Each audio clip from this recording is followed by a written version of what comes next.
want from me? You took my picture, you got my autograph. Hey. Ladies and gentlemen, another rousing episode of Urban Politics. I'm your humble host, Phys Ed Music.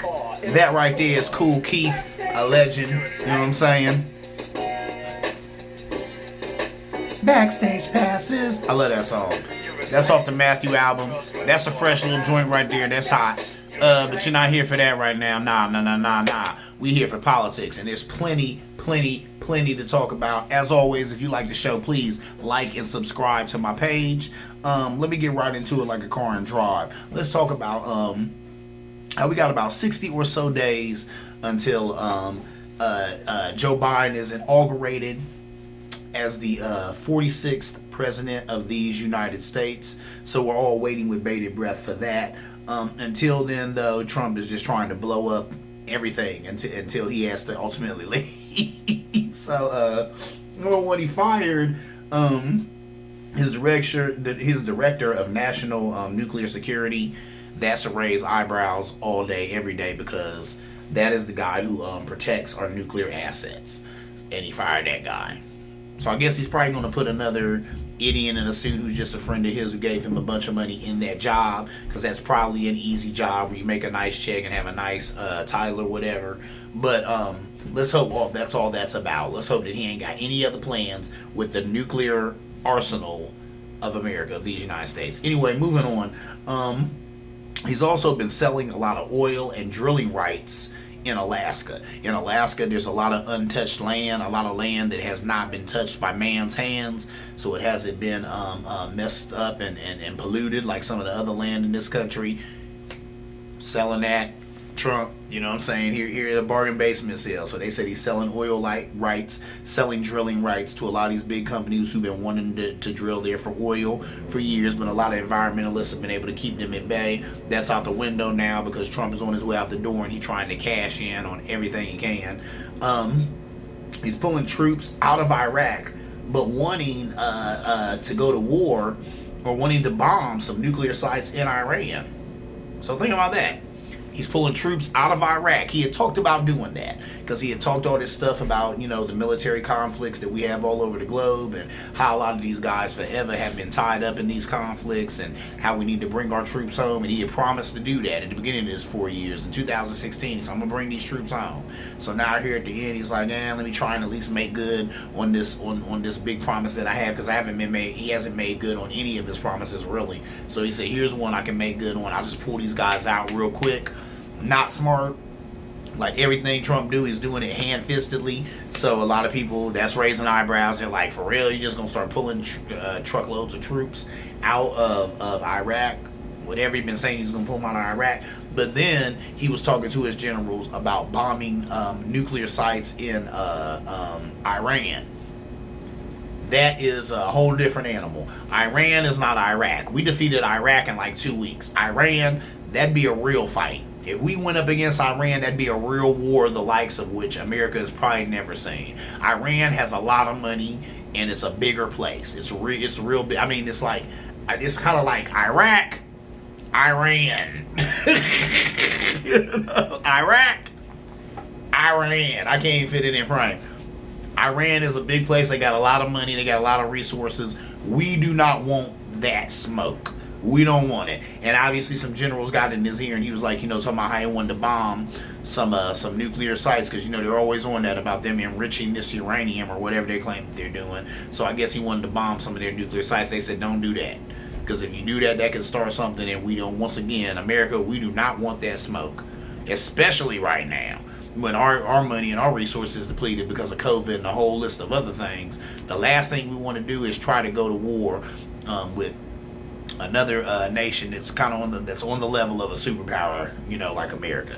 So there's that. He got talked out of that. Thank God for that. But these troops that he's pulling out of Iraq, they'll be going, they said, 5 days before Joe Biden's inauguration, before January 20th, the bulk of them will be pulled out. There'll be a few left over, of course, because a friend of mine who was in the military always told me, Eddie, once we go anywhere, we're there forever. So American troops never leave. We invade a place, there's going to be some there forever, even if it's 1 or 2 guys. We're going to have some occupation. It's going to be a lot more than 1 or 2 guys. But if we invade a place, we're going to be there for the duration. We ain't gonna be there forever. So it is what it is. That is what it is. So these are things to be mindful. It's interesting he's doing a lot of these things in his last 60 days in office. Moving on, the GOP says that they know they can't overturn votes with all these theatrics that they've been doing around the vote. Now, everybody knows that, Trump doesn't want to concede this whole time. And it's funny because he's the most conceited man you've ever seen in a million years, but he don't want to concede. See, I did that. Play on words. Concede. Anyway. It's a bad joke. Moving on. You know what I'm saying? The most conceited man on the planet don't want to concede. So there's that. But what they want to do, the GOP was saying that they know they can't overturn enough votes for Trump to win this thing. They know that. Because Joe Biden has beat him by so many more votes. By a whole lot, millions more votes. So they said that's not going to win this thing. But they are saying if they can just, put enough doubt in the air. If they can just throw enough doubt at this thing, make people think that, that there were all these things going on, dead people vote and all this other stuff. If they can put that doubt in there, sow these seeds of doubt, then a lot of these electoral votes that they still need to come, these electorates, will just hold their votes. And they were saying that's what the GOP is thinking. That, they can be like, well, there was a lot of fraud and a lot of stuff going on in my state with this election, so I'm going to hold my electoral vote, for Biden. I'm not going to give it to Biden because we need to investigate this thing. We need to see what's going on here. That's one thought. Here's the thing, though. Well, before we even get to that, though, so that's their idea. Giuliani, he gave a press conference. If you haven't seen it, you have to see it. I mean, it has been food for fodder since it happened. That guy looked crazy, looked like a buffoon. He looked like he was melting. He was sweating all over the place. He looked sick. I think he's got the COVID. He's got the vid. I seen him in an interview a couple of weeks ago, and he had told the woman in the interview, I think it was on CNN, or it might have been on Fox. And she was like, do you have it? And he said, well, I have a test now. I'm waiting for the results now. I bet you those results came back positive. I bet you dollars to donuts that Giuliani has COVID right now because he looks sick. He looks terrible. And when he did that press conference, he looked crazy. Sweating all over the place, sweating profusely. Then he's sweating hair dye, so he had these black lines coming down his face. He looked bad. I guess a lot of people involved with Trump's campaign have said that they had worries about Giuliani being the go-to guy, but who else is there? Giuliani and this other lady I'm going to talk about in a few minutes here, they're all Trump's got, because you can't find any lawyer worth his or her salt to mess with any of this madness that the Trump campaign is perpetuating over here, because they know it's just grabbing at straws and none of it will be effective. And if you're a lawyer, the last thing you want is your name to be involved with this garbage. That's the last thing you want, because you're gonna have to answer for it, and it'll forever be a stain on your record. So there's that. That's interesting. But basically, and Giuliani basically said it. He said Trump didn't even have to campaign, because I guess their whole strategy from jump was to do this. Assuming that Biden would get more votes, then what they want to do is, and this is what I said we should all pay attention to. Giuliani says out his mouth, this was their plan from jump. Trump didn't even have to campaign. You should be worried when you hear that. I'm worried when I hear that. Think about that. Trump wouldn't even have to campaign. Didn't even have to campaign. So they're obviously interested in a dictatorship. If all this other stuff that they've done hasn't let you know, this man just said out of his mouth, Trump didn't even have to campaign, because who cares how many votes we get? We're going to tie it up in litigation. It's going to go to the states. Once it goes to the states and they can't make a decision, then it'll go to the Supreme Court. We'll win there because we got a majority in the Supreme Court. Or it'll go to the House of Representatives, where they also said that Trump would probably prevail. So there's that going on. Can you believe it? So that's been their modus operandi from the beginning. But here's the good news and all of that. Because I started hearing that, I started getting a little worried. Like, what? Do we still got to worry that Trump could somehow swindle this election? Are you serious? Back up. So take a breath, okay? And let's talk about the good news. Here's the good news. Joe Biden, he won Michigan, Arizona, Pennsylvania, and Wisconsin. These are all Republican states. These are all red states that he was able to flip to blue. That's a big deal. That right there is a repudiation of Trump and the Republican. Well, I'll say Trump, not necessarily the Republican Party, because there definitely should have been, the Senate should have flipped if it was a repudiation of the Republican Party. So it was a repudiation of Trump. We'll take it, because he's egregious. Repudiation of Trump. all the lawmakers in these states have said that they are not getting involved with any electoral changes. So, they meet December 14th and they have to give their electoral votes to Joe Biden.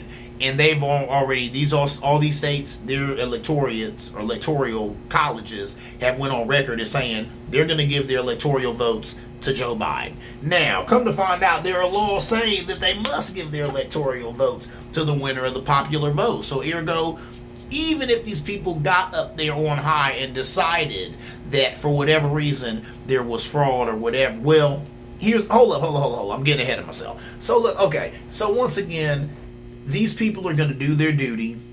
They're going to give their electoral votes to the winner of the popular vote. The only way that they could not do that, a situation like that could come up, is if the vote was contested. And it has to be contested through the law. It has to be legally contested in a court of law. Now, already, the Trump campaign, and I got it in. Okay, yeah, they're 1 for 32 cases. When I reported last week, they were 1 for 21 or something like that. Now they're 1 for 32 cases. 32 cases that they tried to bring before judges of fraud. They won 1. I'm not going to go through the details of that because I don't have the time, but just know that they're floundering. So, with that being said, they have no basis for contesting this election. And the only way the electoral or people in the electoral college could withhold their votes is if the election fails. And this must be proven in court. The election fails. And it has to be proven in court, which it hasn't been. Like I said, 32 times they've tried to prove it and they only prevailed 1 time. That's not enough.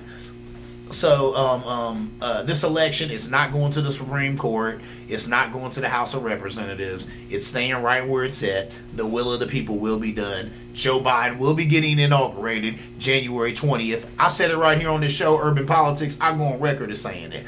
The Republicans, they're pulling a whole lot of games. They got a whole lot of games and a whole lot of money for a whole lot of legal activity that's going nowhere. It's a big nothing burger. Eat up, GOP. Eat up. Anyway, moving on. Check this out. Here's another good point. Department of Homeland Security said this was the safest election in history. That sounds hilarious, doesn't it? This was the safest election in all of history. But that's what they said. I believe it. I believe it. You know why I believe it? Let me tell you something. I've worked with the BOE, the Board of Elections here in Columbus, Ohio, for probably about 12 elections. I really get into politics. As you know, watching this show, I love it. And I really get into the process of politics, like casting votes and those votes getting counted and stuff like that. And if you watch this show, because I've talked about some of my experiences with the BOE being a machine judge. So I was the guy who was setting up the machines, and then at the end of the night, I'd have to take out these chips there and there to count all the votes and stuff at the end of the night. So I love that. I had a good time doing that. But here's what I know about the BOE. The BOE takes their job extremely seriously. Ain't nobody who works for the Board of Electorates playing no games. They don't take any of that for joke. We used to take tests on the ways to administer some of this stuff. Sometimes people wouldn't do so good on the test, they had to test again. And you were not allowed to touch the machines or do your thing until you passed that test. Basically like school or like high school or something. And it wasn't real hard stuff. And really, I would always beat myself up when I didn't get 100% because I got into it that tough. And usually, I'm not going to lie, most of my tests were like 98%. And I might miss 1 or 2. But it's serious. They take a lot of pride in it. And they also taught you in the BOE how a lot of other states, how even though the way that they do it's different. We got 50 states. The way that they do this election thing, it's different from 50 different ways of doing the election, but that's good because that makes it unhackable because it's different from state to state, and every state takes pride in the way that they do it. In a minute here, we're going to talk about how Trump invited these some of these electoral officials to the White House, and he kind of tried to bend their arms, but they told him, ain't no haps, bro. We're not doing that. These people, they take their jobs extremely seriously. Thank God for that, but I can understand it because there's integrity wrapped up in that. There's history wrapped up in that. People have died for this democracy thing. This experiment is unique. It's a unique experiment. Can't we have a government for the people, by the people? And do we have that here? Lightweight, but that's another story. It's another show. But my point being, this democratic experiment that we take part in every day, sometimes we take it for granted. The people who work in these different BOEs in these different states, they do not take it for granted. It is so serious with them. As serious as AF, as the kids will say, with these folks. And I feel that it was serious for me too. I take it very seriously. I took it very seriously there. So that's the reason why he's having trouble with some of this stuff.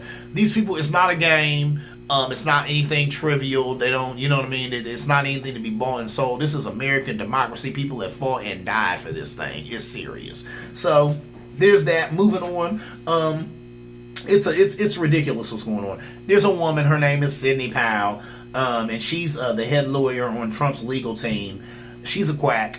You know, man. Like I said, he can't get any lawyer worth their salt to take this case. So I don't know where he found this lady, but she's not a good lawyer. I'll leave it at that. I'll be nice and say she's not a good lawyer.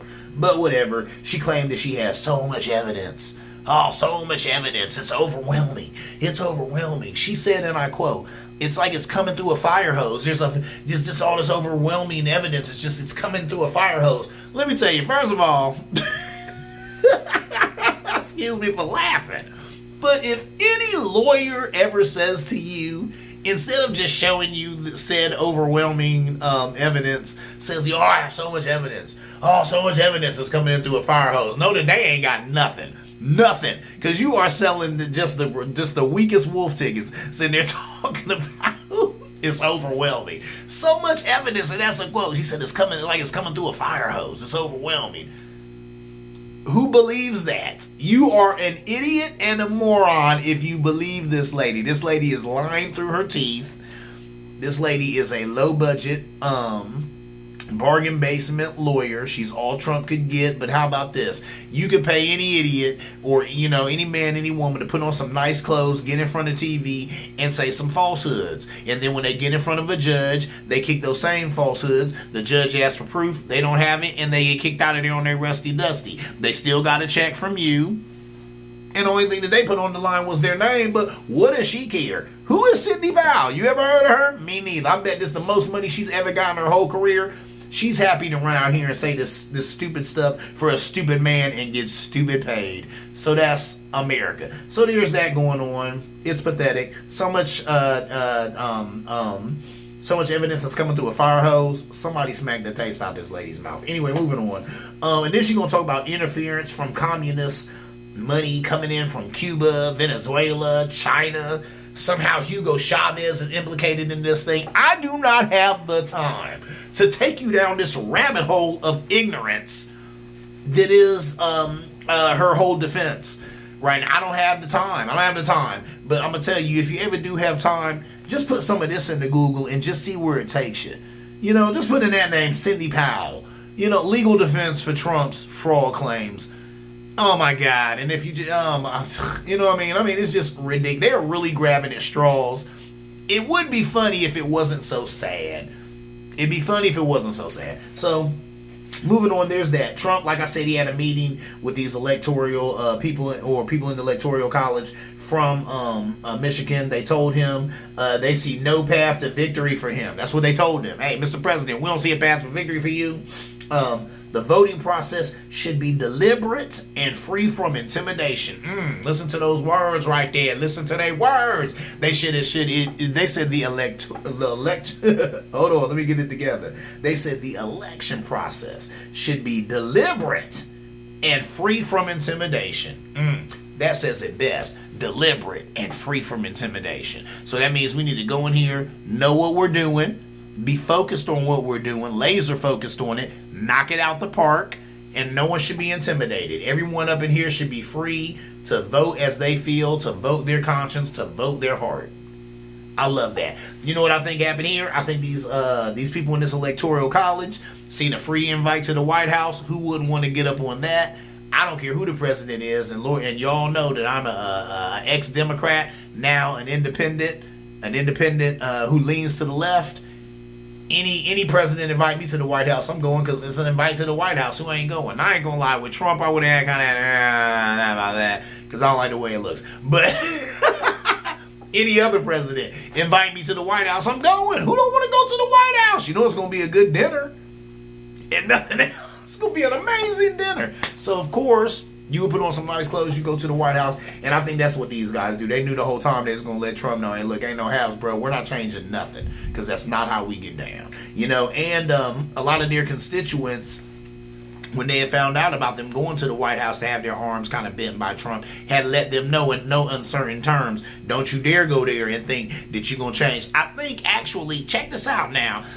In the story that I'm telling, these electors, they might have changed their votes, now that I think about it, but then I think some of their constituents had pushed back so tough on them and let them know, don't even go there. And then there was a white guy who especially let them know that he said, and you're also doing this because he had mentioned the county that has Detroit. And he said, of course, there's a lot of African Americans in that county. He said, so it's no secret of why you want to make sure to flip the votes in that county or make sure the votes in that county don't count. Because there's a lot of black votes, they're Democratic votes, those are votes that are anti-Trump. So it's an interesting story. It's a sad story. It's a sad commentary on America right now. But it is what it is. But it's good that in the end of the day, good sense prevailed. And like I said, these electors, they said, nah, we're cool. We're not doing that. You know what I'm saying? We're upholding our jobs, upholding our position. We're going to do what the constituents want us to do. We're voting our conscience, and we're doing what the law says we must do. And that means that the popular event went to Joseph Biden. We're going to have to give our electoral votes to Joseph Biden. So that's a good thing. Here's another good piece of good news, maybe. The NAACP suing Trump for disenfranchising black voters. Where? In Detroit. Like I was just talking. We know what's good. You know what's hood. That's the reason why he didn't want people or those votes in Detroit being counted, or from Detroit being counted, because he knows that they're African American votes. He knows, ergo, they're probably mostly Democratic votes. So there it is. So was he disenfranchising voters in Detroit? Yes, sir, he was. So hopefully that the NAACP wins that case, because they should. Anyway, moving on. GOP has problems. What are their problems? Well, here's the reasons why the GOP is out here trying to circumvent democracy. 88% of them think Joe Biden did not win legitimately. There's that. 88% of Republicans think that Joe Biden didn't win legitimately. Wow, ain't that something? So 88% of them do not accept him as president. That sucks. That kind of sucks for the rest of us, too. It really sucks for Joe Biden, because it's hard to get things done when 88% of the voting public doesn't think that you won legitimately. So there's that. 79% of them think that there was a lot of voter fraud. Where are they getting these things from? Why would 79% of the Republican Party think that there was voter fraud? Trump. Anyway, moving on. 64% think that mail-in ballots were manipulated for Joe Biden. Where would they get that from? Where are they getting these crazy ideas from? Trump. The mail-in ballots were manipulated for the Democrat. Trump. Anyway, moving on. 48% say that immigrants voted in 2016, and then they also think that they voted again this time as well. Are you serious? That myth has been discounted. How many times do people have to say it just didn't happen? When are these people going to wake up and understand, hey, look, your boy lost because people ain't digging him. People don't feel him. I'm surprised for one. And guess what? I'm also proud of this country. Proud of America. Because a piece of me thought, and my mom kept saying it, don't be surprised if the man wins again. Okay? But my mom is old and she's from the South. So you already know where her head is at. And guess what? I was agreeing with her. I said, hey, you never know. I hope it don't happen. But hey, this is America, and worse things have happened. You won in 2016. I didn't think that would happen. Sure enough, you know what I'm saying? People came out. The left was listening. Numbers too big to rig. The left was listening and did it. Numbers too big to rig. So, sure enough, Biden was able to prevail. But who knew, and it looks like 70% or 74% of 74 million Americans like Trump. They like the misogyny. They like the racism. They like the bullying. They like the jerkism. So we still got to deal with those 74 million Americans. Anyway, moving on. We'll see what we do about them in the upcoming years. There's a New Jersey Democrat named Bill Pascrell who wants to investigate the entire Trump administration. I hear that, but guess what? I also agree with what Biden said. Biden said he does not want to spend his first term investigating Trump. Who has time for that? Biden said, Biden said, as far as the Trump administration goes, they should be tried for their crimes against the nation and the Constitution. I hear that. And Biden is probably like, hey, look, y'all don't need me for that. Y'all do that over there, and I'm going to be over here legislating and trying to get America back on track and cleaning up the mess that he made. But I don't want to spend the first 4 years of my term relitigating all of Trump's mistakes. They've been made. He made them. That 4 years over. Now we need to figure out how we're going to press forward and make this country better. So I feel Mr. Biden on that. Another thing I've went on record is this show saying that gets on my nerves about politics, which also I'm sure gets on a lot of other people's nerves about politics. Whenever there's a ruling class, if the Republicans have all the power, then they're going to do a whole laundry list of investigations against the Democrats and Hillary Clinton and all this other crap. When the Democrats are in power, then they're doing investigations, against Trump and all this other crap. Who has time for that? And all it does is take money and resources away from us, the American people. You wonder why you got homeless guys on the streets? Because they too busy doing investigations against the party that's not in power now. You wonder why we don't have equal pay for women? Because they too busy doing investigations against the party that's not in power now. So I'm sick of that crap. I'm with Mr. Biden. Let's move on. Now, a lot of y'all are like, man, no, Trump needs to get his comeuppance. No, Trump is evil. He's bad. He needs to pay for it. I was watching the Chris Rock special last night, and he said it best. Sometimes people don't get their comeuppance. Some people don't pay for the things they do. That's life. Life is not fair. Life is not just. Life is not right. Sometimes people do evil things, and they don't end up paying for it. But you know what? That's not necessarily true. What did the Lord say? Vengeance is mine. So that means, that vengeance, it gets God, because God gonna get his, right? So the Lord said vengeance is mine. So the Lord, he gets revenge, but maybe you're not there to see it. Oh well. So will Trump get his? Sure he will. But it'll probably be in a quiet space, in a quiet, dark room, and the only person who will be crying and sitting in the puddle of his own urine will be him. And you won't be there to see it, but just know that it happened and take heart with that. Anyway, moving on. Check this out. I gotta talk about COVID. Oh, I'm looking at my time. Let me go real quick. I gotta talk about COVID. I hate to even talk about it. It's horrible. It's a scourge on humanity. It's still killing people. The CDC is begging Americans to please do not travel for Thanksgiving or spend holiday with people you don't live with. So a lot of y'all work at places, and a lot of y'all do live a lot of miles away from home, and people at your job or whatever will be like, oh, for Thanksgiving, why don't you and your lady or whatever come over to my family's house for Thanksgiving? My wife's cooking, blah, blah, blah. CDC says don't do that either. Don't fly a million miles to go kick it with your people, and don't sit here and kick it with people that you work with or other people that you don't live with every day, because that's also spreading the virus. So there's that. We have 1 million new cases this week. That is ridiculous. 1 million new cases here in America. There's 11 million diagnosed infections. So 11 million people have caught COVID. 1 million people have died from it. My Lord. Well, no, I take that back. 11 million people have been diagnosed with the infection. 1 million new cases this week. So I guess that's up to 12 million now. 250,000 deaths. We have lost 250,000 Americans. That's a lot. That's like a couple of Vietnam wars. We've lost a lot of people. And I tell people all the time, it's just like a war. If you don't know anybody who's been affected by it, or you haven't been affected by it, you'll feel like it ain't a thing, but it is a thing. It's going on. Please be vigilant.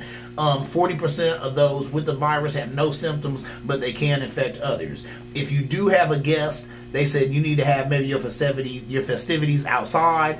Be wearing a mask, social distance, one person serving the food. And if you are going to be inside, they said open all the windows and let that air in there. That makes for a very cold and uncomfortable Thanksgiving, coming from a brother who does not like to be cold. But guess what? If it's going to save my life and keep people safe, go ahead and open those windows and let the air in, let the Lord's light in. All right, moving on. Facebook bans a marketing firm that was running a troll farm. What is that, you might ask? A troll farm. They were hiring young people to troll people and promote conservative messages.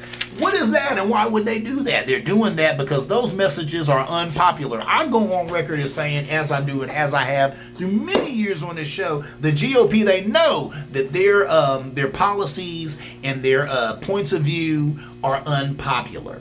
My dad, you know what he used to call them? He called them the do-gooders. He said the do-gooders. They want to tell you how to live. They want to tell you how to think. They want to get rid of this, get rid of that. Everything they can save the children, protect the children. The do-gooders, and that's what these people are. You know, a lot of them want to tell you how to think. Now the Republicans on the right, they try and act like that's the left, trying to tell people what to do all the time. And sometimes it is. You get that from the left too, but a lot of times it's coming from the right, and they want to inflict, their thoughts, their views on other people. Now, I can understand wanting in yourself for everyone to have the peace of mind or to have the happiness that maybe you feel in your heart. But what you need to understand is that your path to happiness is not everybody else's path to happiness. What works for you is not what works for me. I think May said it best. You do what works for you. I do what works for me. And I'm blessed with it. Whatever just with. Never been arrested for non-domestic. That's what I'm saying. That's big. That's That's Puff Daddy and Mace. But my point is, people have to do what works for them. So we can't be in pushing our opinions on other people. We got to hear other people's opinions, and whether you agree with it or you don't agree with it, separate the good stuff from the junk. You get what you get from it. But at the end of the day, we all got to be cordial and still say, look, you my boy, you my brother, you my sister, and I love you to death. We just don't agree on such and such. So that is what it is. I'm looking at my time. I'm done. Urban Politics. I'm your humble host, Fizz Ed Music. Hey, look, if you dig what you just saw, please let your little fingers do the walking. Go over there to YouTube and check your boy out. Fizz Ed Music, Urban Politics. Please like and subscribe. Like and subscribe. Tell your friends. Like and subscribe. And I come to you every week. Urban Politics. See you around like a donut.